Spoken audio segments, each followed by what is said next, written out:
The UK's far-right English Defence League has always been controversial. Now it finds itself at the centre of a storm over claims that the Norway killer, Anders Breivik, was in contact with its members.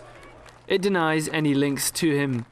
But in a dossier released just hours before the massacre, he repeatedly mentions the EDL, crediting it as an organisation with noble intentions. He says he's met its leaders and even supplied them with ideological material during the group's formation.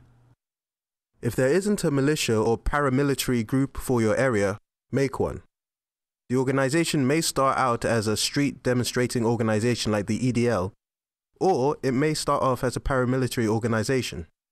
It is highly advisable to structure any street protest organisation after the English Defence League model, as it is the only way to avoid paralysing scrutiny and persecution.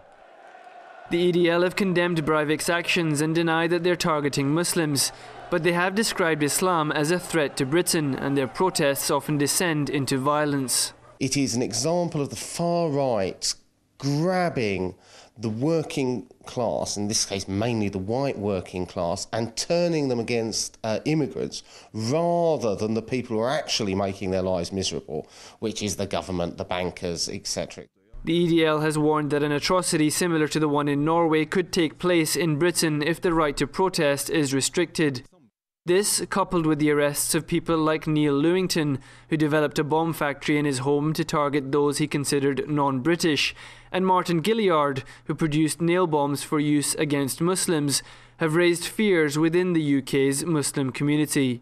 Before, the rhetoric from EDL was that we are against Islamic extremism, and now he's openly saying Islam is a threat. Their narrative and what they're saying has changed, and what's going to happen is that the average member of society who does not know anything about Islam will start to think that there is a problem with Islam, and it will lead to some people taking violent action.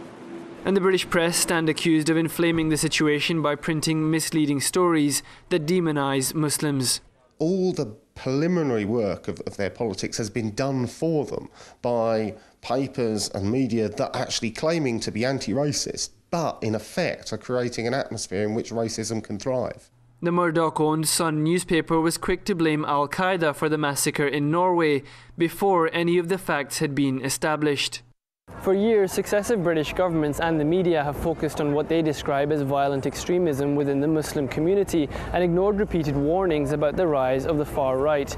The act of terrorism in Norway by a man who, at the very least, shares some views with the EDL has forced Prime Minister Cameron to take notice.